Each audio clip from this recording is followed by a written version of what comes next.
Mark, chapter 15.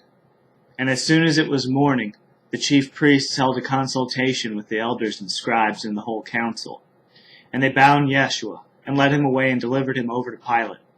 And Pilate asked him, "Are you the king of the Jews?" And he answered him, "You have said so." And the chief priests accused him of many things. And Pilate again asked him, "Have you no answer to make? See how many charges they bring against you?" But Yeshua made no further answer, so that Pilate was amazed. Now at the feast he used to release for them one prisoner, for whom they asked.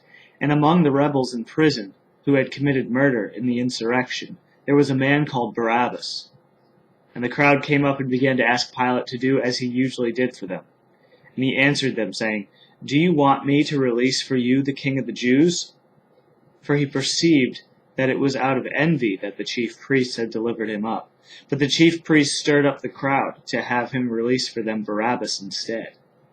And Pilate again said to them, "Then what shall I do with the man you call the king of the Jews?"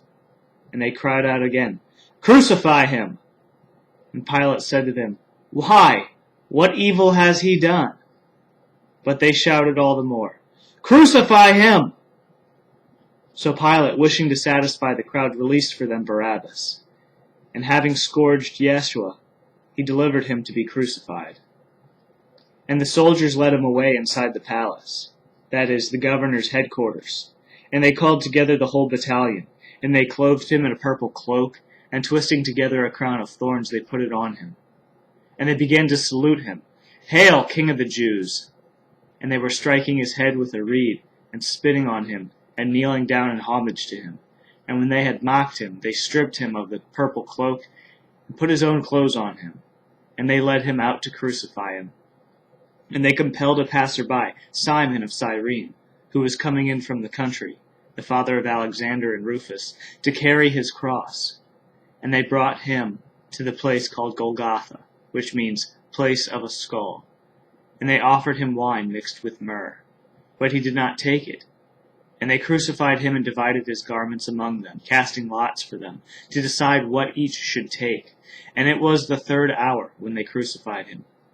And the inscription of the charge against him read, "The King of the Jews." And with him they crucified 2 robbers, one on his right and one on his left. And those who passed by derided him, wagging their heads and saying, "Aha! You who would destroy the temple and rebuild it in 3 days, save yourself and come down from the cross." So also the chief priests with the scribes mocked him to one another, saying, "He saved others. He cannot save himself. Let the Christ, the King of Israel, come down now from the cross, that we may see and believe." Those who were crucified with him also reviled him. And when the 6th hour had come, there was darkness over the whole land until the 9th hour. And at the 9th hour Jesus cried with a loud voice, "Eloi, Eloi, lama sabachthani," which means, my God, why have you forsaken me?" And some of the bystanders hearing said, "Behold, he is calling Elijah." And someone ran and filled a sponge with sour wine, put it on a reed, and gave it to him to drink, saying, "Wait, let us see whether Elijah will come to take him down." And Yeshua uttered a loud cry and breathed his last. And the curtain of the temple was torn in 2 from top to bottom. And when the centurion who stood facing him saw that in this way he breathed his last, he said, "Truly, this man was the Son of God."